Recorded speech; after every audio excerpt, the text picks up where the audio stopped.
Hello everybody and welcome back to the channel, and today we are checking out DPVR's E4 virtual reality headset. This is hopefully going to be a major competitor to things like the Reverb G2 and even the Pimax 8K. So let's see what it's all about. If you are interested in acquiring any of my Overkills tutorial guides or simply interested in supporting the channel, please consider joining me on Patreon.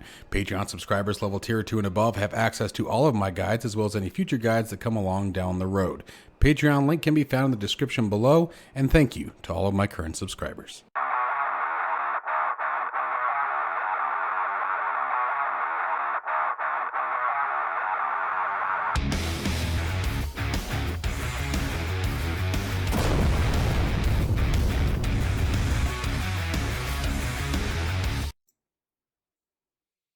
All right, you guys, so getting into the unboxing here, the packaging was done very, very well, so I'm not going to talk too much about it. I'm really not a big fan of unboxing videos, but I know many of you guys are. For me, I mean, you'd have to be pretty silly to not package something correctly when you're going to be doing something like this. What I would like to do while I'm going through the unboxing, guys, is give you a little bit of my VR background. I have done everything from the Oculus CV1, or not the, yeah, that was Oculus, to the Rift S, to the Quest 2, the Pimax 5K Plus, and the Pimax 8KX, and even had a little bit of time over the weekend with the Pimax Crystal. So I have had the run of the mill when it comes to VR headsets. Now, some of the things that I'm going to discuss with you guys about this headset that I found that I didn't particularly enjoy right out of the gate was the plastic felt very lightweight. And what I mean by that is I question the durability of it should it take a spill. Now, obviously, all of our end goals should be never to drop these VR headsets, no matter which ones they are, but it is something that can happen from time to time, and the lightweight make of the plastic is something that is concerning. Now, we're going to talk about the weight here in a minute, so keep in mind that that may come into it as a beneficial thing later on. The two controllers feel very much to me like my Quest 2 controllers. I held these two, and then I went and got my Quest 2 controllers and sort of compared them. The Quest 2 controllers were slightly heavier, but as far as the ergonomics of them go, they are very, very identical, and you could definitely tell that the Quest 2 was in mind as these controllers were created. Now, a couple of things that I do not like right out of the gate that I'm going to keep going with here is the head strap that you guys can see there on top of the VR headset. I do not like that at all. I think it should be an adjustable band just like all the rest of them do. Some sort of Velcro assembly that makes tightening the vertical axis much easier, and we'll talk about that later on and why I have an issue with that, but we'll get to that. The other thing that I'm not particularly crazy about right out of the gate was that the plug dongle, if you will, is on the back of the headset and very, very close to your neck. And for me, that creates a tension point that I wasn't particularly crazy about. And again, we'll be talking about that further on once we get further into the video. Now, it wasn't an end game breaker or deal breaker or anything like that, so just bear with me for a little bit.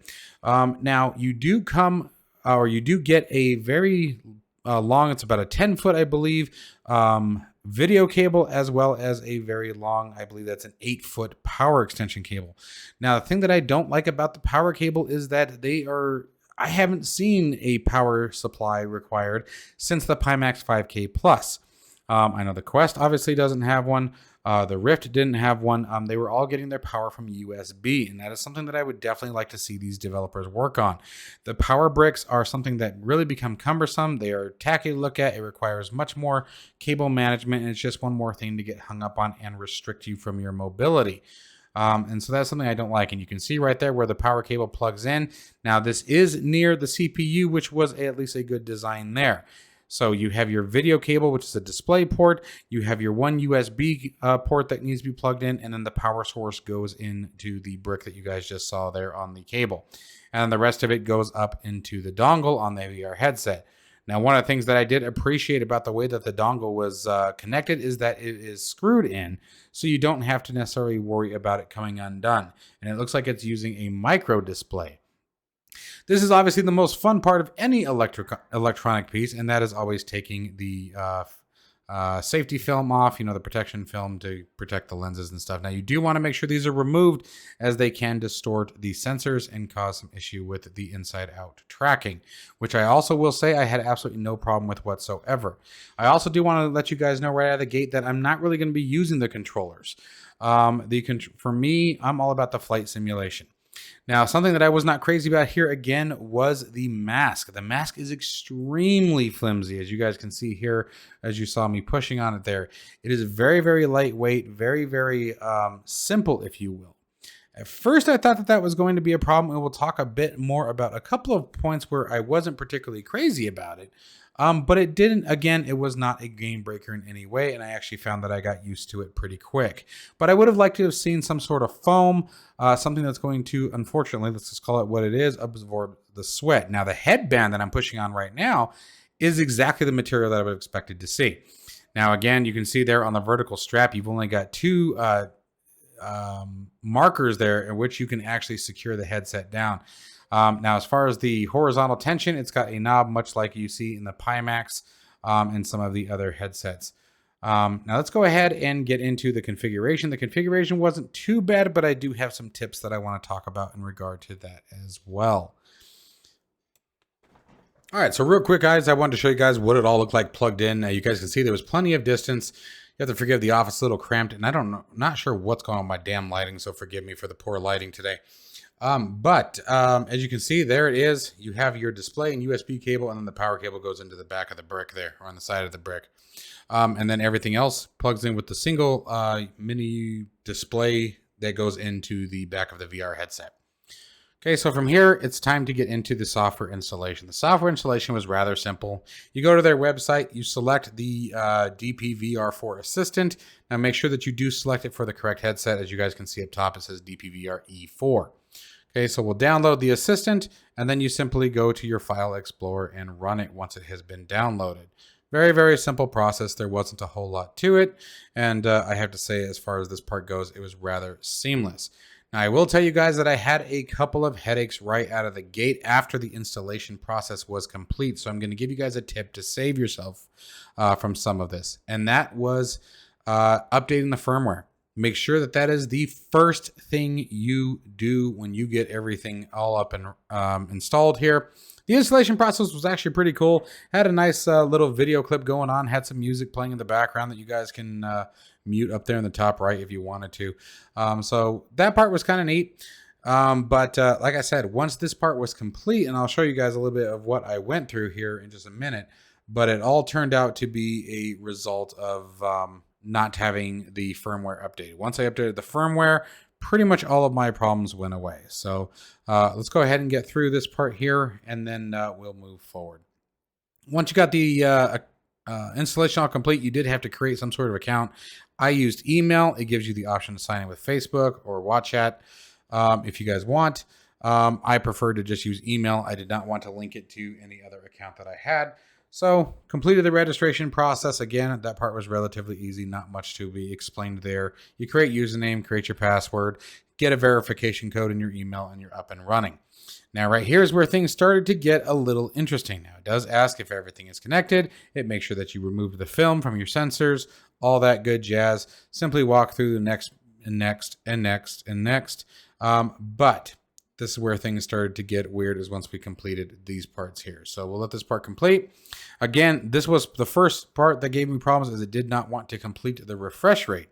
So it wanted to essentially assign or determine what kind of video card I'm assuming it was plugged into, and set the default settings for you based on your computer's hardware, is what it looked like it was trying to do. However, I tried it twice. It was unable to complete this part. So again, if you run into this, as soon as it gives it to you the first time, just hit skip and move forward. And then again, proceed with the firmware update. You guys are going to hear this being a theme for the next couple of minutes of do the firmware first. And so that is something that I hope that they do address as the developers, is changing the firmware with the out-of-box experience.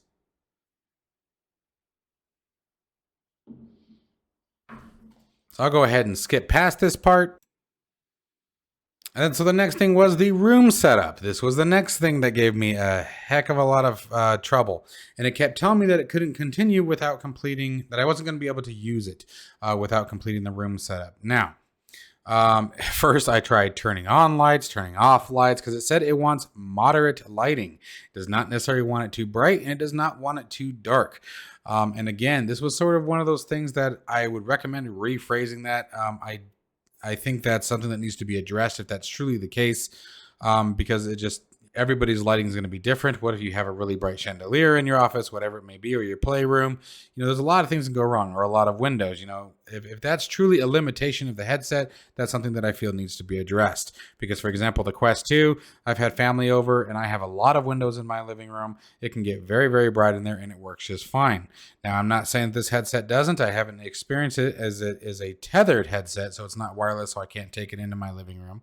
But that is something that did bring up a point of concern for me if that is truly the case moving forward. So I hope that that's not the case. I hope that it will work just fine in a bright room, but that is something to be considerate of. And I hope that the developer provides some further explanation on that. Again, this part was a nightmare, so I'm going to go ahead and skip through this part again and move to where I determined that the firmware needed to be updated.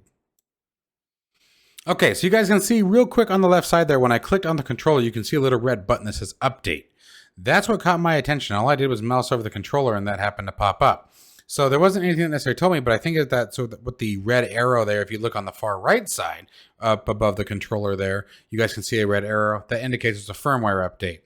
Now, as you guys can see, it says error on the controllers, and all three of them errored on my first attempt. I closed everything down.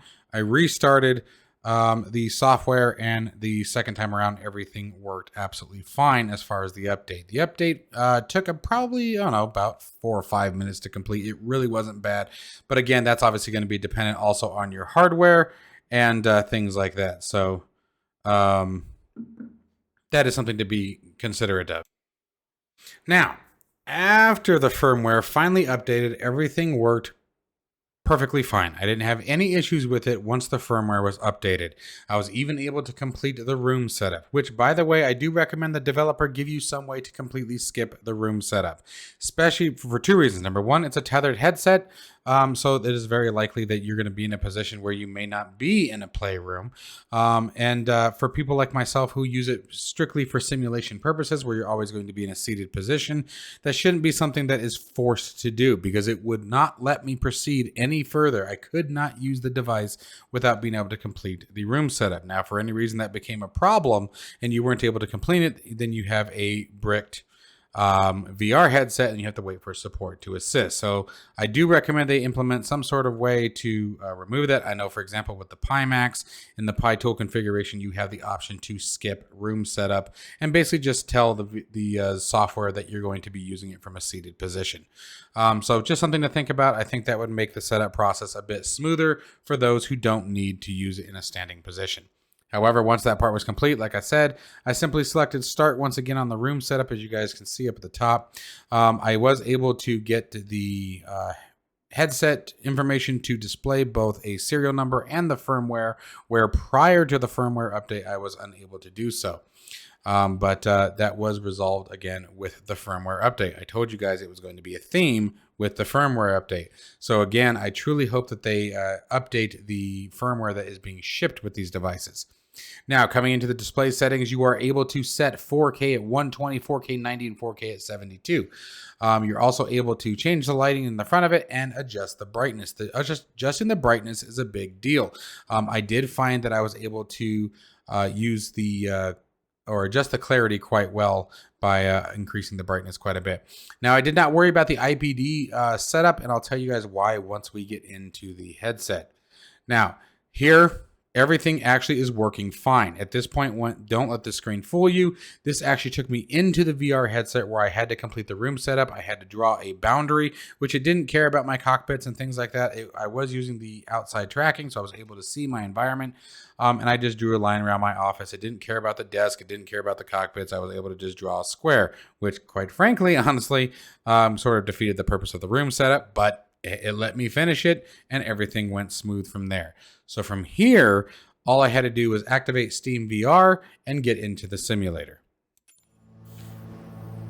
Okay, now getting into the simulator, I do want to talk about a few things right out of the gate. If you guys notice any stuttering or any hiccups in the recording, again, that is the recording, that is not from the VR headset. I did not experience any stuttering whatsoever. Graphic settings are currently at the preset of Ultra, and the glass cockpit displays refresh rate was set to high. I also have the Steam VR resolution set to 150%. scaling, as well as 100% scaling with inside of Microsoft Flight Simulator, and again had no issues whatsoever. So first, to talk about the comfort. The comfort of the headset, I will tell you, is actually rather nice in the aspect it is extremely lightweight.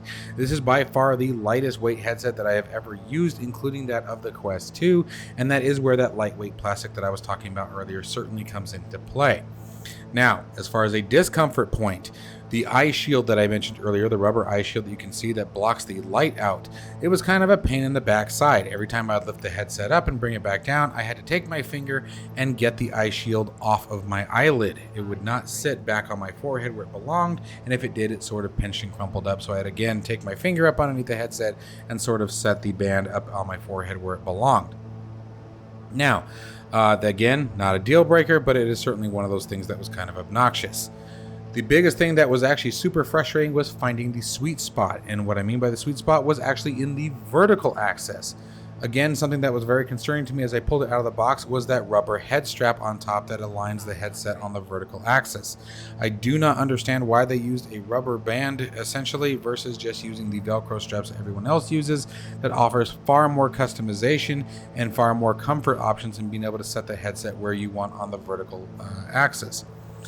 Once I finally got it to where it needed to be, however, the sweet spot was very easy to identify, and I didn't have any problems whatsoever other than when I would shake my head or move my head rapidly. There were a couple times I had to adjust the headset again on the vertical, having to pitch it manually down in order to get the sweet spot back where it belonged. Speaking to the sweet spot and talking to the field of view for a moment, I know they boast a larger field of view. However, I used the Quest 2 right before I put this on just to sort of set my mind to what kind of field of view I was looking for, given the fact that previously I was coming from the 8KX, and that would be an incredibly unfair comparison. So coming from the Quest 2 to the E4, I didn't find that much of a difference in the field of view. Yes, the field of view was a little bit larger, but it wasn't anything that I could necessarily boast or brag about and speak to high volume of. And we're going to come into why that's going to be important a little bit later. I'm going to spend a lot of this time comparing this particular headset to the Rift S and the Quest 2, as I feel those are its closest competitors. Now, we were all hoping that this would be a bridge point between the Reverb and something like the Quest, but we're going to talk about my final thoughts on that towards the end of the video. As far as visual clarity, I didn't have any problems reading the screens or anything like that, and if I did, it was a simple matter of leaning forward for a second to see something, so it necessarily wasn't the end of the game. I also did try off screen putting my glasses on, and that was definitely a helping point, and I was able to wear my glasses without any issue. So that is another good talking point there. Now, the other thing that became actually uncomfortable more than once was the dongle that, as you guys can see in the video, is sitting on my shoulders. If they were going to use a dongle, they should have just put that down on the floor where it was no longer an issue for the wearer, and you didn't have to worry about leaning back in the seat and having that thing pinch on your shoulder or jam into your back, whatever. Now, it wasn't what I was worried about. It did not create an anchor point or any kind of dead weight on my neck. I couldn't feel it there, so that is a plus. The material itself was light enough where I didn't feel like I was swinging away every time I looked or turned my head, as I have felt with other headsets in the past. It was just one of those situations where I sort of felt that since it was there, you might as well move it down to the floor if you were going to use that. Again, I still do appreciate the fact that it uses the mini display port and that it screws on so you don't have to worry about disconnecting. But again, coming back to the other side of that coin, if they were going to do it, might as well just make it one long cable since it has to be tethered anyway. This is not a wireless headset, so I'm not quite sure why the dongle is there to begin with. Why did they just make the cable go all the way up to the headset and be done with it? But that's a question for the developer. Now, again, I can't stress enough, the clarity and visual fidelity of the headset was actually rather nice, but again, comparing it to that of the Rift S, I would not say it meets the comparison that of the Reverb G2 or of the certainly not the Pimax 8KX, but again, that's probably a pretty unfair comparison. The resolution is 4K, but I do believe it is a single screen.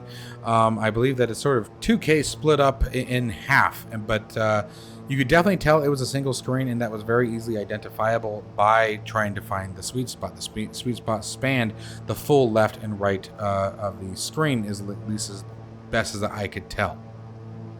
Now again, not a deal breaker. Where this becomes an issue is simply the The fact that this was supposed to be a competitor again and a mid-range option between the Rift series of headsets and the Reverb, or for example the Pimax 8KX or 8K. So I unfortunately do not feel that it competes. This headset has a price point of $550, which unfortunately, based on the configuration, the customization options, the overall quality and feel of the headset, I do feel is overpriced. As much as I hate to give a bad review on any kind of headset, it is the price point for me that brings it down. If this was priced similar to that of, for example, the Rift S, coming in about $350 US, I would absolutely recommend this over the Rift S, simply because of the fact of the lightweight, and I did find that the visual clarity was slightly better than that of the Rift S. But again, it is definitely a competitor to that of the Rift S. I do believe it is better than the Quest 2. I will say that right off the bat. Again, I made sure to put on my Quest 2 and give it a run prior to putting this headset on, and I did find that to be an advantage over the Quest 2. The other thing that I really enjoy about this headset, for example, is the inside-out tracking, as well as the swivelable actual eyepiece. The fact that you can simply lift the eyepiece up, get to your keyboard or maybe your drink, whatever it may be, and then flip it back down is actually kind of nice. Unfortunately, what puts an anchor in that, as we talked about earlier, is the eye shield, the light shield. The light shield, again, having to put my finger back under there to get it off my eyelids, well, that sort of takes away from the pleasantry of being able to simply flip the headset up and down. But again, none of these things are deal breakers. The deal breaker for me at this current stage in development of this headset all comes down to the price.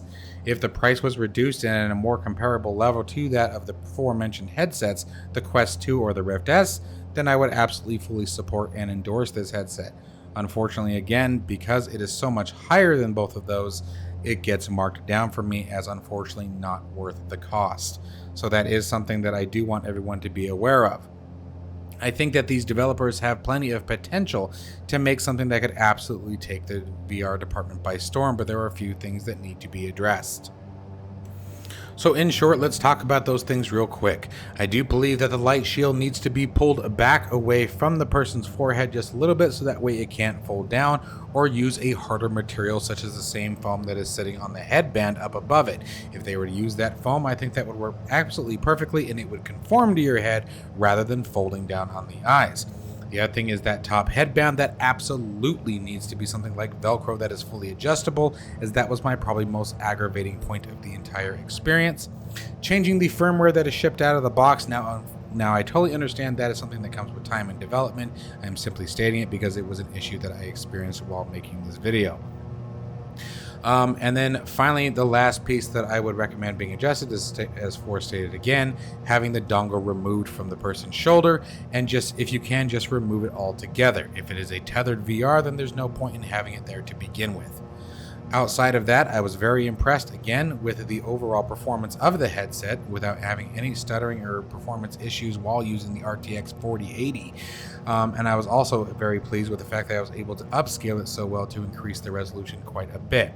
I will also state that being able to increase the brightness of the lens definitely increased the depth and the coloring quite a bit, and that definitely helped bring the clarity up and give it a little bit of an edge over the aforementioned competitors, being the Rift S and the Quest 2. However, all in all, I would absolutely put it in the same basket as those two other headsets, and for that reason, I think the price needs to be reduced, and it is the $550 price point that unfortunately gives me a no vote for this particular headset. If they were to either fix the aforementioned issues and greatly increase the performance, or reduce the price, then it would have my full vote. As always, guys, I hope you enjoyed this video and I hope you found it useful. Thank you to the DPVR developers, and I hope that you found some useful feedback on this video. And as always, guys, stay safe and healthy, and I'll see you in the next one. Take care, guys.